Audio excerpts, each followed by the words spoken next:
Баршаңызға қайырлы күн достар, сіздермен Назерке.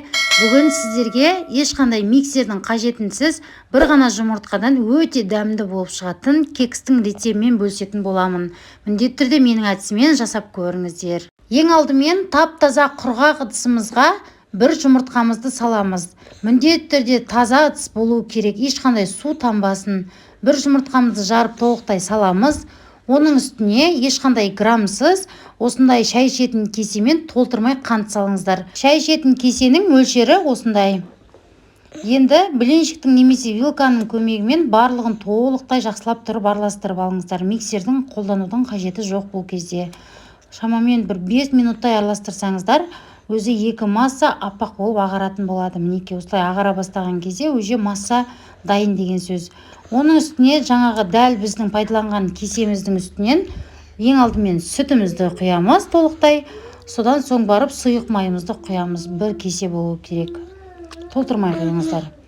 Тағы да блинчиктің көмегімен жақсылап тұрып араластырып алыңыздар. Толық барлық масса жақсылап араласуы керек. Дәл сол кесемен шашыратып 2 кесе ұн қосамыз. Егер сіздерде илегіш болса, илегіштен де қосуға болады, немесе кесемен де қосуға болады. Екінші кесемізде толықтай қосамыз.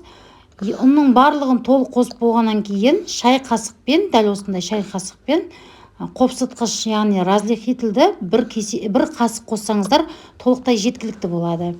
Енді осыны түйіршік болмайтындай блинчиктің көмегімен тағы да жақсылап тұрып араластырамыз. Осындай қоймалжың масса болады, қаймақ сияқты болуы керек. Барлығын тағы да қасықпен толық араластырып жіберіңіздер.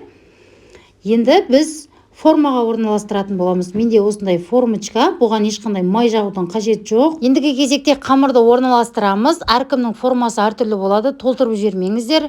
Осы шетте 1,5 қасық пайдаланып жатырмын. Ортасына осындай қою варенка сгущенкасын пайдаланып жатырмын. Міндетті түрде қою болса өзінің формасын жақсы ұстап ағып кетпейтін болады. Шамамен кішкентай қасықтан 1 қасық қоссаңыздар жеткілікті. Дәл ортасына қойыңыздар.